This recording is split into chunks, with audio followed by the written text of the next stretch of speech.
The Major League Gaming Starcraft 2 tournament. We are in game 3 of this awesome Terran versus Zerg match we've had. Of course, we're getting a great look at that mug of Polt from CM Storm. Played a phenomenal series, tied it up against this gentleman who took a convincing first map. Our Zerg player, it's RagnaroK.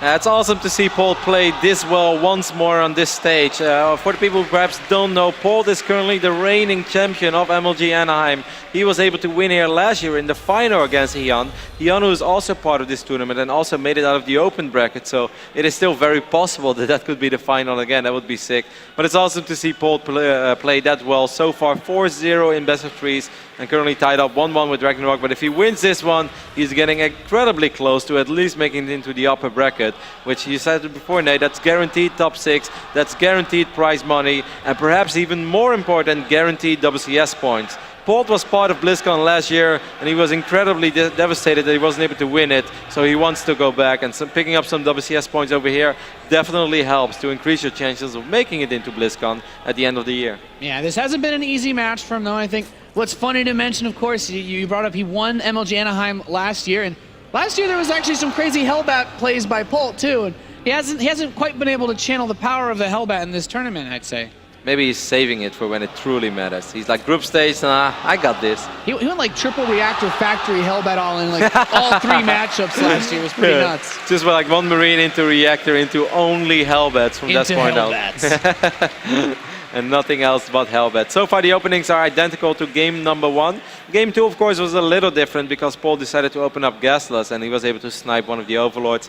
This time it's going to be a Reaper opening, and it's very possible that it's going to be a 3 Reaper opening once more. And what I'm curious to see, Nate, if he's going to try to roll the dice a little more with his Reapers, keep them around a little longer, like we saw him do in the Red Bull Battlegrounds a couple of times, where on a certain point he just said, hey, I know that your speed is about to finish up, but if you're not going to make a whole lot of Zerglings, I'm just going to keep my Reapers here for a while, because then I will still be able to get that Queen. I will still be able to pick off your links because you just don't have that many of them. So we'll see if Polt is going to play it a little more risky or not. Yeah, first Reaper arrives. Zergling's already popping out though, and this is all, you know, it immediately puts the pressure on Polt. He can't just try to target, look back home and macro. He has to make sure he keeps his focus on this Reaper. Kills one Zergling though, but the Queens are about to pop out, and that makes putting on any additional pressure a little bit more difficult. Yeah, it definitely is. We see the second Reaper on the way and the third Reaper is on the production tab. Now Zergling speed is on the way. Polt, of course, checks the spawning pool. He sees when it starts wiggling. From this point on, he knows in 110 seconds my opponent will have access to speed links. So from that point, normally I have to go home, unless I think my opponent is greedy, and he might just keep these Reapers alive around a little longer. Because I felt in the previous game, RagnaroK, despite speed finishing up, was still building nothing but drones. If Polt would have kept those Reapers alive or around a little longer on Frost, he would have actually been able to get one Queen for sure, and maybe in a bizarre scenario even the second one. Of course, that's the call that we can make, because we see the production tab and Polt doesn't. But eventually Polt is not afraid to play things a little more risky, and we'll see how it's going to be. Oh, that's risky. That's risky in the wrong way. That's not the risky that I had in mind, guys. There was such little space. They were all stuck in the same little box. Immediately jumped out of there. But these Queens then, you know, they have a little bit more health than I think they would have had otherwise, since Polt has to return home with those forces. He did get a second gas a little bit quicker than he's done before, and he's got his barracks going up, getting the tech lab, getting the starport. I still expect to see a Viking because that's just Polt, but maybe this is a game where he can break out Hellbats. That Roachhorn, he's been getting it faster every game, I feel. Yeah, it went like 7 minutes something to 6 minutes and 35 seconds last game, and now it's like a 6 minutes and 10 second Roachhorn. Why the hell not? Of course, like we've been talking about Polt perhaps doing something crazy, but RagnaroK also has the ability to do something crazy. This is not like the worst map out there to make a lot of roaches and hide them for a while and then suddenly just march across the map. Then again, Polt does always get Marauders pretty early, so it's very risky to do something like that. But we'll keep a close eye on the head tree and make sure that he finishes up layer tech like he's supposed to. Yeah, that's right. So the Vikings coming in. Overlord speed, once again, RagnaroK really likes having access to that early information. It's just one of the ways that you can kind of soft counter the Viking, because even though you'll lose your Overlord, you still get to see what they're up to. 6 roaches, Nate, and I'm very curious to see what is the next investment going to be. 6 roaches, of course, will be more than enough to deal with these Hellions and Reapers for now, but what is it going to be after that? Will it just be drones, or is RagnaroK going to do something really crazy? Evolution Chamber is going down right now, still no lay attack though. Yeah, but he will go back to droning. He made exactly 6 roaches the last game as well, so he wants just enough to defend the Hellion Reaper pressure, and this Overlord's gonna run in. I think as a Zerg, when you see that there's no armory, you immediately get this small level of comfort where you say, okay, I don't have to worry about Hellbats. It means I can kind of just do my thing. However, these Evolution Chambers, he still could go for ranged upgrades. Well, as soon as the Overlord made his way through the base, the armory will still go down in the back of Polt's natural. This could be a little bit tricky. There's one more Overlord that's not too far away from Polt's base. If RagnaroK decides to send that Overlord in the main base as well, he will see the armory. This is extremely important, though, that he sees the armory, because if he doesn't, well, things get a little dicey. That's right, Roddy. And this is a cool way for Polt to mix things up, because he's shown the same, not necessarily the same opener, whether Gasless or Reaper, but he's shown the same setup at the base of all of these games, and none of them have been for Hellbats. So this is as good an opportunity as any to try to catch RagnaroK off guard, because he still has a 3rd command center coming in. He still has 2 engineering bays on the way, so he doesn't necessarily have to commit to a giant Hellbat push. No, exactly. We see upgrades on the way for him as well, as he's on double EVA chamber, and like you said, Polt dropping his 2 E-base. So this is by no means an all-in. This is still a relatively quick 3rd command, and you can't compare this to the game that Polt, for instance, earlier this tournament played against Scarlet on Habitation. That was a much bigger commitment to 2 base. This time there is definitely a follow-up for Polt, but Polt does want to do damage. He's going to send the trademark 4 Marauders and 2 Hellbats to the main base, and then the Reapers and the Hellions towards the 3rd. And I'm always amazed by how some of these Zerg players deal with this, because you can only have units on one place or the other, you would normally say, but actually RagnaroK already having Zerglings in the main. Zerglings alone might not just be enough though. We'll see how well these Hellbats do. Oh, the position that they've been dropped in though allows RagnaroK to get a very quick surround on these forces. He's been picking up and putting down the one Hellbat though. He lost the first one, but even this just the second Hellbat, as long as it doesn't die, that splash damage is really potent. This is very micro-intensive for Polt, and in the end perhaps not truly worth it. He wasn't really able to use his Hellions and his Reapers on the right side, because he saw there were roaches, and he knows that as long as those roaches don't show up in the main base, there is just no reason for him to try to send those Hellions towards that expand, because they will just all get picked off immediately. Very impressive with that read of RagnaroK, having Zerglings there in position, actually engaging the Zerglings and the Hellions and the Hellbats in the middle of the map. RagnaroK has smacked this down pretty hard so far. Yep, he's going to have his 1-1 upgrades a little bit faster than Polt. He has Roach speed, Baneling speed on the way, and he's going to make a couple of Mutalisks. So with Roach speed being researched at this stage of the game, when he could be getting, straight towards his 2-2 upgrades, makes me feel there is a possibility that as Polt tries to take this 3rd base, with these 5 Overlords about to finish, he just produces a massive swell of forces and tries to knock Polt down early on and say, hey, that investment you made into this harass didn't quite pay off. I might be able to deal some counter damage, but 10 drones, it doesn't have to be aggression. These Zerg players, Nate, they never listen to us. Don't worry. It's not you. It happens to everybody. It happens. Damn Zergs. Either way, it's still a possibility that eventually he will throw out a crazy amount of units at Polt. As so far, I feel that this game is going very, very well for RagnaroK. He's going to pick up this Viking. Only 3 kills so far in this game. Still an okay investment for Polt, but not as good as it was in the very first game. Or the second game, excuse me, the game that Polt was able to win. You see, maybe like whether or not Polt wins his TvZs, it all comes down to the amount of kills the Viking gets.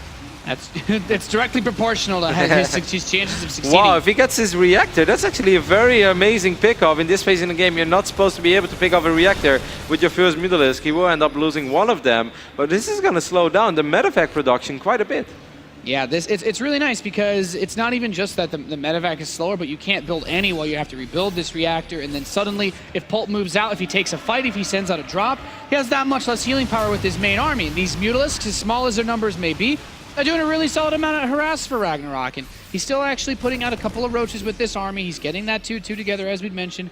But that fourth base especially, it's so nice that Polt has not been able to do any harass past his initial push. And there you can really see how much it matters whether or not Polt's original opening is actually effective or not. Because so far, this has not happened in any of the games in this series where RagnaroK has actually fully saturated that base in the right bottom side of the map without taking any damage, without even losing any drones so far. Polt has not killed a single worker yet, despite opening up with 3 Reapers, despite with the Hellions, and despite the Hellbat Marauder follow-up. He has not killed a single drone yet. So from this point on, you would normally say that the engagement should go pretty okay for RagnaroK, as he just has so many units to work with. That's right. I mean, he's managed to be maxed out much faster for a reasonable amount of time. Of course, the army supply is still even because RagnaroK has a large number of drones, but he would love to fight on creep. Is he really just going to force this engagement? Zergling's going to try to run behind this army. You know, Polt's army really isn't that big, Roddy, and this is a scary spot to be in. He's going to try to retreat some of these Widow Mines brought on the high ground, but the Zergling's running ahead. And they split that splash damage quite well. Yes, Widow Mine's doing a reasonable job, but at the end of the day, there's still so many banelings. There is a hit squad on the right bottom side of this map, though, so RagnaroK needs to do some work. The drones either got evacuated or got picked off. We'll figure that out soon. I guess they just got evacuated, at least most of them. RagnaroK is doing some real work. He's up 60 supply. He brought the Mutalisk back. He's sending in a lot of roaches. It's sort of okay to lose roaches. They are pretty much the cheapest unit that Zerg is going to work with in this phase in the game. Yeah, Infestation Pit's going to finish up for RagnaroK. He has a reasonable bit of a bank, but Polt would love to get on the counter-aggressive. You know, the one thing that is really nice despite all this is that he didn't lose those drones, Roddy. He's maintained that 84 drone count. He's been very healthy as far as his economy goes, and the hatchery didn't die, so he can immediately go back to mining it, whereas Polt, he takes a couple blows here and there. He has a 4th command center finishing, but RagnaroK's not going to allow him to just take bases. I couldn't agree more. It was the first thing that I looked at after the fight happened. How many drones died? Well, in the end, only 4 drones died. The hatchery stayed alive. This did not happen in the other games. Even in the game that RagnaroK was still able to win, he did end up losing that 4th base once. This time, it's just not going to happen. He's very well saturated. He has excellent map vision. The overlords are all over the place. He even has a little bit of creep spread in the middle of the map. He's definitely not a Zerg that like lives by creep spread or dies by creep spread, which is kind of like mocking with everything we know about this race. But so far, it's working out for him. Yeah, he's been taking some really good engagements on or off these roaches. Like, come on down. We're one by one. Waiting at the bottom of the ladder. That is like a terrible Second World War movie or something. You know, it's like, no, don't send us out here, and then they still get dropped. And it's like, I don't really see the point. Captain, are you sure about these orders you gave me? dropping down into death. The Hive's going to complete for RagnaroK, which means he can get those additional upgrades. Polt's 3-3, not done quite so yet. So many banelings on the way. 23 additional banelings. We're looking at... Here he has 34. What? Oh my god, he's going to go over 50 banelings. He has 53 banelings now. How do you split against 53 banelings? This is like, please, Terran gods, be with me and give me the juicy Widowmine shots because I'm going to need them. He almost has as many banelings well, that's a good start. Yeah, good start so far. He's going to continue to move in the banelings. I mean, this army is still reasonably well split for Polt. The Muse are going to come in behind all of this, and he's actually got a lot of Marines left over. Yeah, what? That was 53 banelings, but Polt somehow survives with the majority of his Marines. Wow, 53 banelings, okay. It doesn't even compute. No. RagnaroK is realizing that he needs a few more banelings to break down this little supply depot wall. I'm not sure if that's in vision of Polt. Polt is going to, well, at least he's going to see it now. As a few banelings will roll into the mineral line and get reasonable connections. Nothing great so far. Yeah, tried. It was worth a shot. Mutalisk running to the right side. These missile turrets not done yet means dead harass being brought in, and Polt, in the midst of all of this, trying to defend as best he can, has 2 medevacs going in towards RagnaroK's main base, but those Zergling forces, he spotted this. He's coming into the main, and he should defend this. If he's able to pick up one of these evolution chambers, now, okay, that's not going to happen. There are plenty of Zerglings over here, but RagnaroK has to be very careful. Those evo chambers will most likely be the first target in the next 2 minutes, as long as +3 is not ready. Look at these Marines, by the way. They're holding their ground like champs, and I believe that the Mutalisk are on their way, though, to save the day. But at the same time, Polt is going to try to attack this gold base. An army getting hit by a lot of Zerglings, Banelings, and the Roaches there. That force in the main base just now getting cleaned up by the Mutalisk. But man, the power of 3-3 for Terran. A small window where you have the upgrade lead has been quite nice for Polt. The supply still close between the two of these players. Polt is down 20 workers, so the army supply still remains relatively even. Yeah, it's surprising how close this game is now, because for a while it looked like things were going really well for RagnaroK, and that attack looked devastating, but for the first time you kind of saw a fight which you expect off creep, where it's just very hard for Banelings to truly get the connections that they're looking for. Gets a good cancel though, and then a potential new command center there for Polt. And of course RagnaroK wants to make sure that Polt does not get an additional base. 4 base Terran is pretty scary, 5 base Terran, then you know that you're going to have to deal with Marines for a very long time. So he wants to send some units over, he wants to keep having units on the left side of the map as well. And if I was him, I would really try to get creep a little closer to this hallway in the left top side of this map. Yeah, it's actually really surprising just how much RagnaroK has done in this series without creep, but his Overlord spread has been good beyond the stage where that Viking came through. Get some Mutalisks into the natural, he's picked off a few workers. Those 2 Medivacs in the bottom right could be a big threat, but RagnaroK already on top of it. Banelings, Ultralisks rushing over to defend, and the Muta's actually hitting that planetary again, forcing the SCVs to run off. Yeah, picked off a few workers there. I love how RagnaroK sometimes gives Polt the idea that, you know, he is exposed and that Polt should send his Medivacs there, because then by the time that they're in the right bottom side of this map, but once again we see 27 Banelings. He already has 29, yeah. Going over 50 again. Hey, there's still these 2 Medivacs in the natural could do potentially a lot of damage, but RagnaroK has to prioritize this hit squad now. The Mutalisks are actually chasing it down. The Mutalisks will clean this up, and now RagnaroK is once again going to try to fight with over 50 Banelings. He's chasing these Marines. There's 39 Banelings for 49 Marines, and he's continuing to move forward. There's his planetary fortress. Is he going to focus on the planetary once again? It cost him the last game. He's going for it. Ultralisks moving in, Mutalisks coming in from behind, but there's a lot of bio here for Paul. Planetary's taken down. This army, though, should be able to deal with what's here. Yes, well, there are not that many units of Polt. Polt has army supply, I'm just not sure where it is. I do not feel that this is entire army. Where are the reinforcements, Polt? There they are. That's actually enough, I think, to clean up this army. But this time Polt did not repair that planetary fortress immediately. If he would have done that, then it would have been a mirror image of the last game. Yeah, he's moving out another command center. He's got one in the top left, and we haven't yet reached that point where Polt's floating out his main and his natural expansion, but RagnaroK is still on top of his game, coming over and bringing the harass. This is just not enough Mutalisks, though. Like, I can't imagine that these Mutalisks will be able to kill this command center. They do have +2 flyer attacks, I believe. Yes, they do, but you know, he just needs a bigger army or bigger cloud to work with. There's only 10 Mutas on the map. You're right, Roddy. Marines are going to come back. And Zerglings will help. They can do it, I'd say. And they have +3 upgrades now as well, so these Marines are very exposed. And with the Zerglings there, now he might be able to get that 5th command center in the left up side of the map. But at the same time, Polt wants to take out the gold, and Polt will take out the gold. Picks off that hatchery. Ultralisk comes in with the Banelings, but there's so many Marauders, RagnaroK's not even sure what to target at this point. Yeah. Oh, he's going to get chased through a little field of Widow Mines. Yeah. Ultralisks are very beefy though, they like it. It's like, what's tickling me? I will say the one thing that I'm a little bit surprised with, RagnaroK in none of these games has gotten adrenal glands. So the Zerglings, they could be a little bit beefier and it would help with the engagements, but so far, he doesn't really need it at this point. He's chasing Polt back once again. He's got that supply lead and he's been bringing lots and lots of pressure. Yeah, he has a supply lead, but I don't feel it's a supply lead he needs to take fights off creep. And I know I'm starting to sound like a broken record, but that's just what TvZ is all about. Yeah. Currently, we're looking at 93 Terran supply against 76. He wants to deny this base, and I really like it, because if this base goes up and running, we know if Polt is on 5 bases, he's not going to die for the longest time. But look at this Terran army, it's going bigger and bigger, and these Ultralisks, they're easy targets, man, for all these Marauders. Yeah, especially off of creep, like you said, Roddy. 3 missile turrets gonna get added. You know, it's these. Oh, that's a nice Widow Mine shot. Random Widow Mines.